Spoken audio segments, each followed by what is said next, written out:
transferred to us and passing through the time away on our transit out to the moon.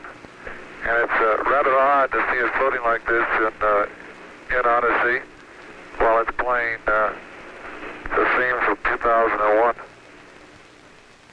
April 13th, 1970. The mood could only be described as relaxed.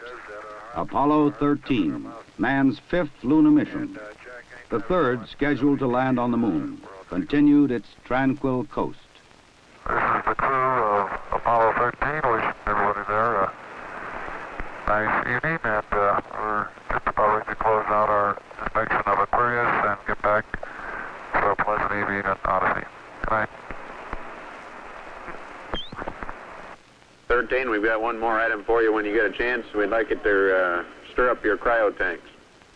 In addition, I have Shaft and Trunnion Okay. for a look at the Comet Bennett if you need it. Okay. Stand by. Okay, Houston, we've had a problem here. This is Houston. Say again, please. Yes, Houston, we've had a problem. We've had a main B bus undervolt. Roger, main B undervolt. Okay, stand by, 13. We're looking at it. And we had a pretty large bang associated with the caution and warning there. And as I recall, main B was the one that had a amp spike on it once before. In the interim here, we're starting to go ahead and button up the tunnel again. April 11th, 1970. Launch day. The crew of Apollo 13. Jim Lovell, commander and veteran of 3 previous missions. He had orbited the moon Christmas 1968 on Apollo 8. Fred Hayes, his first time up, lunar module pilot. Jack Swigert, command module pilot. 3 days ago, he was on the backup crew. Now he replaced Ken Mattingly. Mattingly had been dropped from the mission because he had been exposed to German measles. He would watch the launch from Houston's mission control. Auto sequence initiated, flight. Roger. Flight booster. No, S4B pre-press complete. Roger. Flight booster. S1C pre-press complete. We're on internal power and we'll go. Roger. How's it look, Econ? You got your spacecraft? Looks good, flight. Okay. MCC record us to flight speed. Ignition, flight. Roger. Roger. Clock start, flight. Roger. Let's just go, all engines. Roger. Okay, Fido, how's it look? Looks good here, flight. Good agreement. Okay, booster, how do you look? S1C looks good, flight. Okay, Capcom, we go you on the ground. Okay, we go at 1, Capcom. Get relieving, flight. Roger.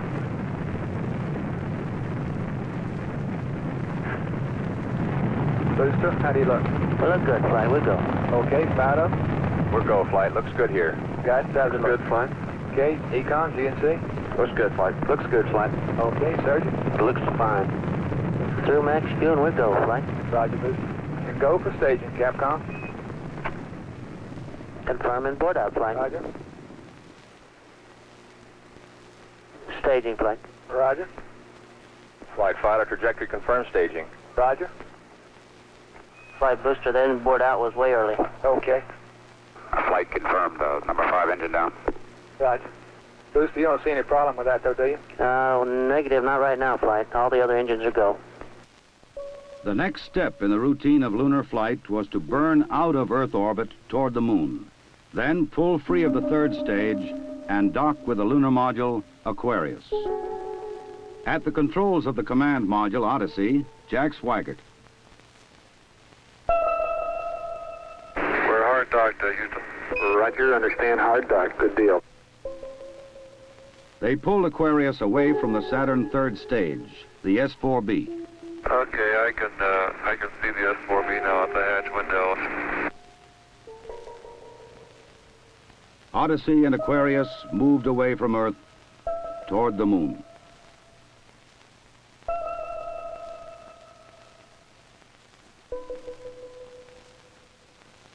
Okay, Houston, we've had a problem here. 5 guidance. Go, guidance. We've had a hardware restart. I don't know what it was. Okay. Houston, we've had a problem. We've had a main B bus undervolt. You see an AC bus undervolt there, guidance? Or ECOM? Negative, flight. I believe the crew reported it. We got a main B undervolt. We may have had an instrumentation problem, flight. Roger. And we had a pretty large bang associated with the caution and warning there. The sensation I had, that I had felt a vibration accompanying the bang, not a large vibration or shudder. Is there any kind of leads we can give them? Are we looking at instrumentation? Or we got a real problem or what? We're reading 0 N2 pressure in fuel cell 1 and 13 PSI on fuel cell 3 O2 pressure. Okay, Barrett, what do you want to do? Open circuit fuel cell 1 and 3? That's firm flight. Shut down the reactance valve, and I asked for reconfirmation, since when you do that, it's sort of irreversible. If you shut one of these things down, they only can be restarted from ground support equipment. Yeah, that's because of AC, and it looks to me, looking out the hatch, that we are venting something.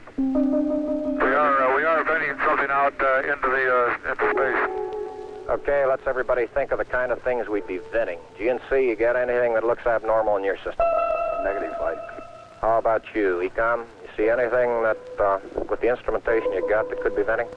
That's firm flight. Let me look at the system flight as far as the venting is concerned. Okay, let's start scanning. Here is a bulletin from ABC News.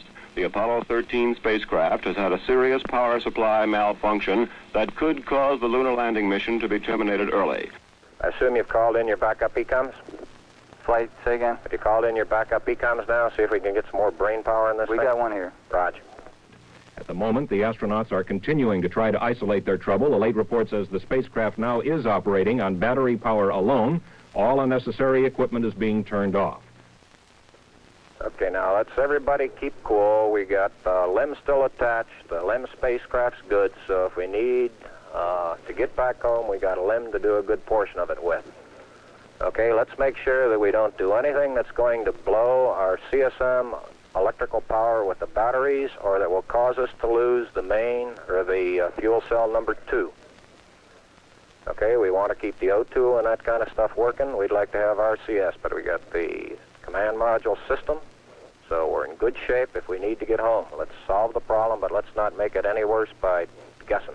My concern was increasing all the time. It went from, I wonder what this is going to do to the landing, to I wonder if we can get back home again. Okay, Ecom, I'm coming back to you. Flight. Go ahead. I think the best thing we can do right now is start a power down. Right about then, it was quite apparent to me that it was just a question of time that the command module was going to be dead. You don't want to get fuel cell pumps off, do you? We can do that on fuel cell number 1 flight. Okay, well, let's make sure we don't blow the whole mission. The thing that concerns me is throwing equipment. We had a problem. We don't know the cause of the problem. Flight, I've got a feeling we've lost 2 fuel cells. I hate to put it that way, but I don't know why we've lost them. It doesn't all tag up. Network from Flight. Flight network. Bring me up another computer in the RTCC, will you? We got one machine on the RTCC, and we got dual CPs downstairs. Okay, I want another machine up in the RTCC, and I want a bunch of guys capable of running D-logs down there. Roger that. What all this means is only speculation at this point. First, though there has been some tumbling or rotation of the spacecraft, the astronauts do not appear to be in any immediate danger. I'll tell you what, GNC, can you get somebody in the back room to try to figure out what the equivalent delta V is we're getting, so that we can see if we can backtrack to see if we can figure out what's venting. Roger, we'll give it a try, Flight. Okay? When I looked up and saw both oxygen pressures, one absolutely 0 and the other one going down, it dawned on me, and I'm sure Jack and Fred about the same time, that we were indeed in serious trouble.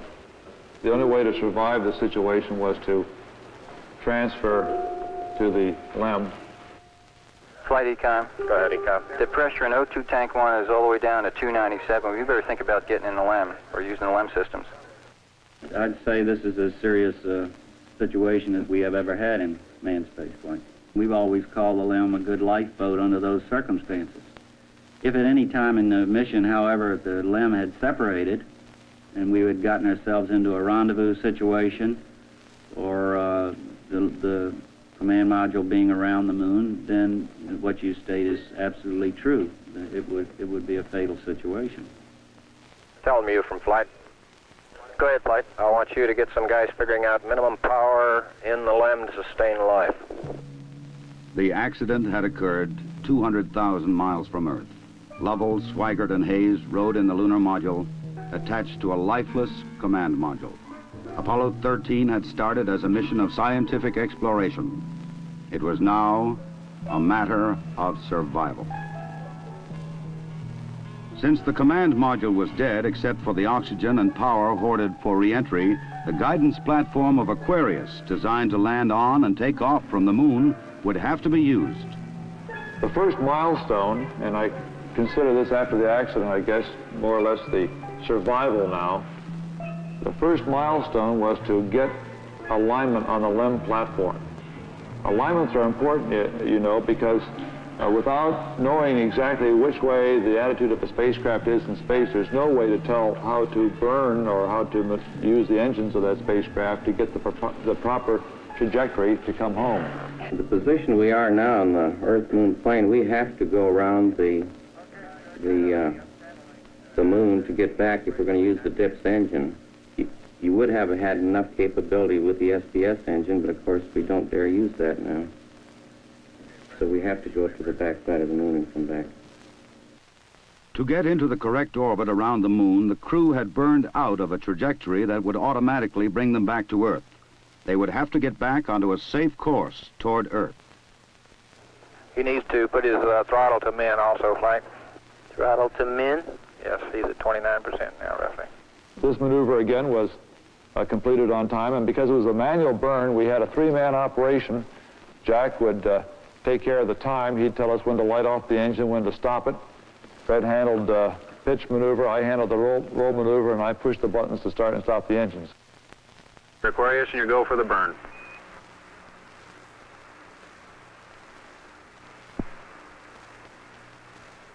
%. Okay, Aquarius, you're looking good. Auto shut down. The first problem was solved. They were back on the path to Earth. But there were many other problems to be solved. From a building at Houston's Manned Spacecraft Center, systems experts coordinated the coast-to-coast effort to get the crew back. One of the big problems was consumables. There would be enough to eat and drink. But in space, there are other factors.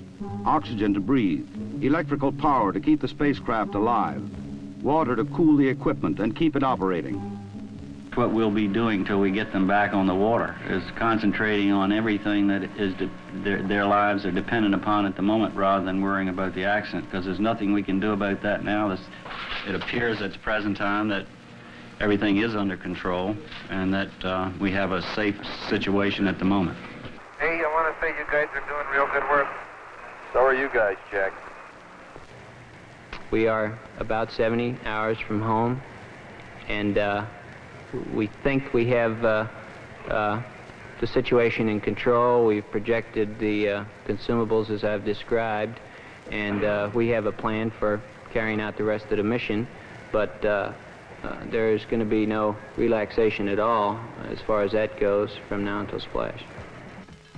There was a key decision to be made before Apollo 13 went behind the moon. Where to bring them down. Their present course would take them to the Indian Ocean, where recovery would be difficult. A burn to bring them home quicker would take them to the Pacific Ocean near the recovery forces. Bringing them home even faster would place them in the South Atlantic, again away from recovery forces. It was decided to take them to the Pacific. We've run these simulators both here and at the Cape and at the contractors that continuously ever since last night. We've tried to simulate virtually everything that we've had the crew to do that is non-normal that they've done, and we've proven most everything that we've been able to run on the simulator prior to passing it up to them. There may be some details we haven't done, but at least we've checked the feasibility of everything we've done, and we'll continue to do that. They passed 137 miles from the moon. For Lovell, it was the second time that he had seen the moon so near. But there was no time for contemplation. There was another critical burn coming. Okay, look, let's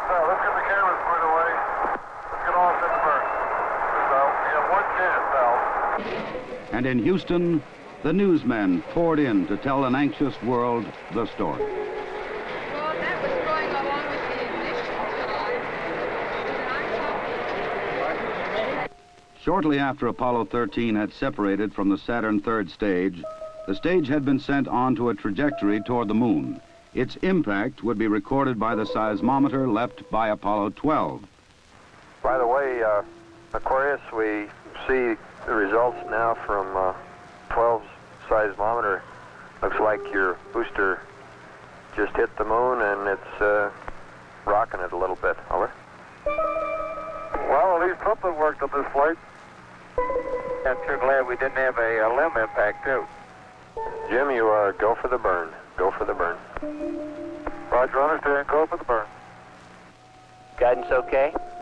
We're good, flight. Control okay? We're okay, flight. Tell me. We're go, flight. Inco okay?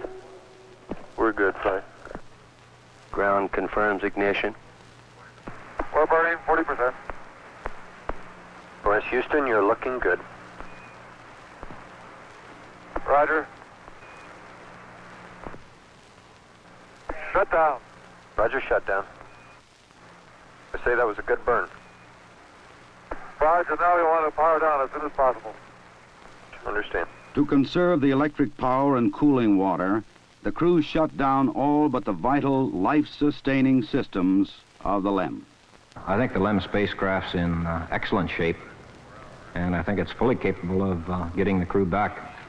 I think, as we have found before, every time we've put the LEM spacecraft to a test, it's always done much more than it was guaranteed to do, and I think this is a good case in point.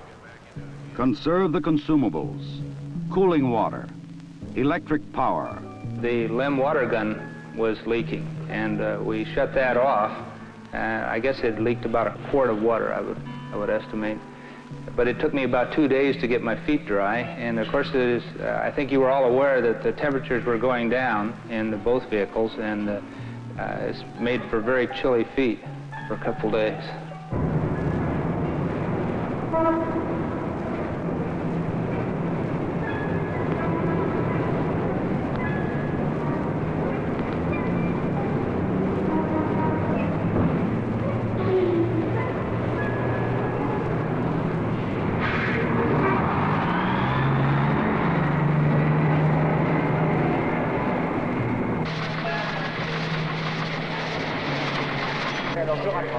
Ok, au revoir.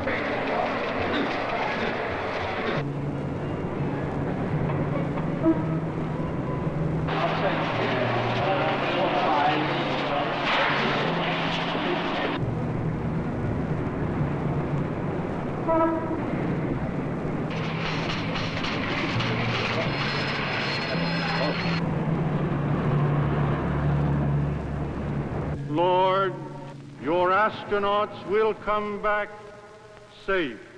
If I may be serious for one moment and ask the entire audience for a moment of prayer for the crewmen of the Apollo 13. We'll hold silence for a moment, please.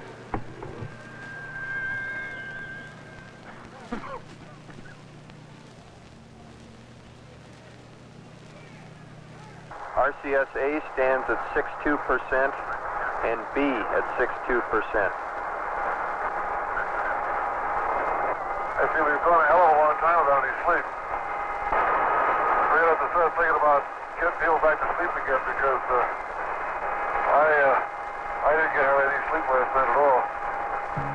Command module just slowly kept going down in temperature until I think just prior to reentry, it was down to about 38 degrees. And along with that, it was a sort of a chilling coldness. The walls were perspiring, the windows were completely wet, and it wasn't too healthy. I recall that we went in there to get some hot dogs one day, and it was like reaching into the freezer for the food.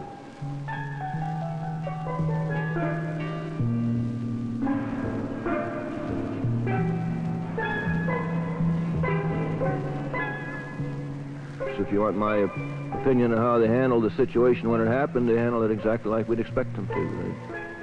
They were about as well on top of it as anybody could be, knowing what we knew, which isn't very much, I'll have to admit. but I think they did everything right within the knowledge that was available to us in a timely fashion, which is what all we expect of them. I think they did a beautiful job of it. We actually had a third little sleep restraint, which Fred then put on and buttoned up and kept a little bit warm. The astronauts faced another problem, their own exhaled breath. The lithium hydroxide chemical to take carbon dioxide out of the air was not sufficient in the lunar module. They would have to adapt the canisters from the command module to fit the hoses in the LEM. On the ground, an adapter was fashioned from materials the crew had available in the LEM. Cardboard from a checklist, plastic bags, and tape. After checkout in an environmental chamber, the directions for construction were sent up to Aquarius. At this point in time, I think the partial pressure of carbon dioxide was reading about 15 millimeters. And we constructed 2 of these things and put them online, and I think within an hour, the partial pressure of CO2 was down to 2/10. So you see that survival now became one of initiative and ingenuity, and it was one which the ground continually helped us along. We had all kinds of people on the ground trying to think of ways of extending our lifetime. There would be still another burn, a mid-course correction to get Apollo 13 into the narrow corridor through the atmosphere for a safe return to Earth. We're at burn attitude, flight. College. Ignition. Thrust looks good. Shut down. Hang in there, it won't be long. There were moments when I didn't know how much consumables we had, whether we could make it back or not, but in a situation like that, there's only one thing you can do. You just keep going, and you just keep thinking up where you can get more consumables. And so that's exactly what we did. On April 17th, they prepared for re-entry.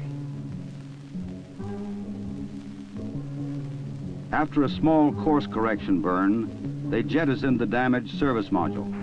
Up. Copy that. And there's one whole side of that spacecraft missing. Is that right?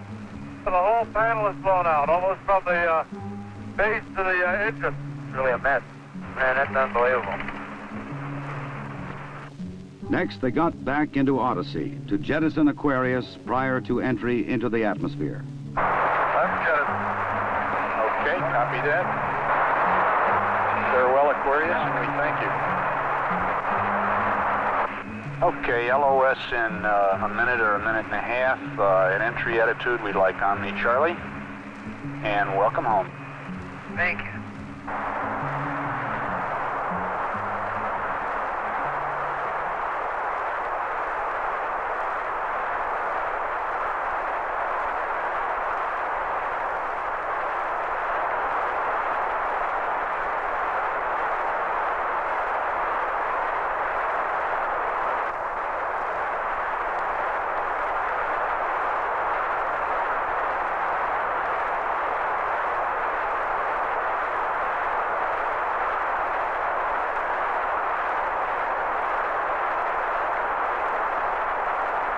Odyssey Houston standing by, over. Okay, go over.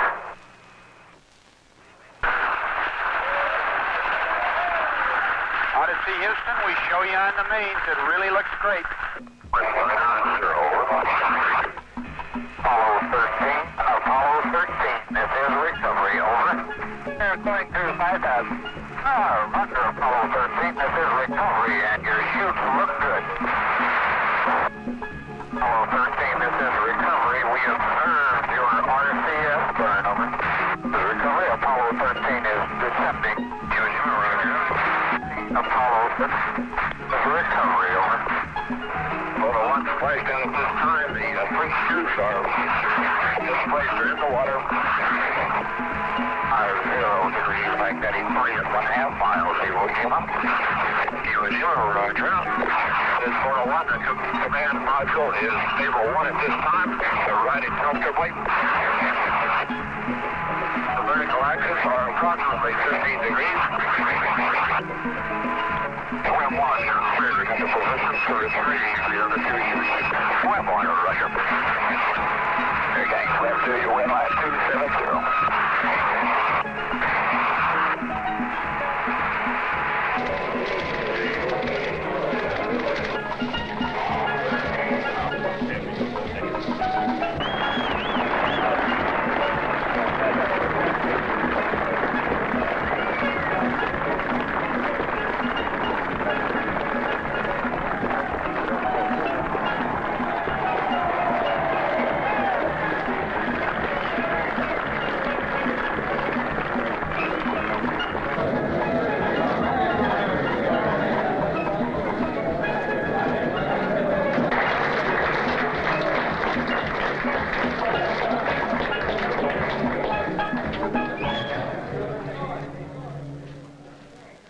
I recall, Captain, that when I spoke to you on the phone, you said that you regretted that you were unable to complete your mission.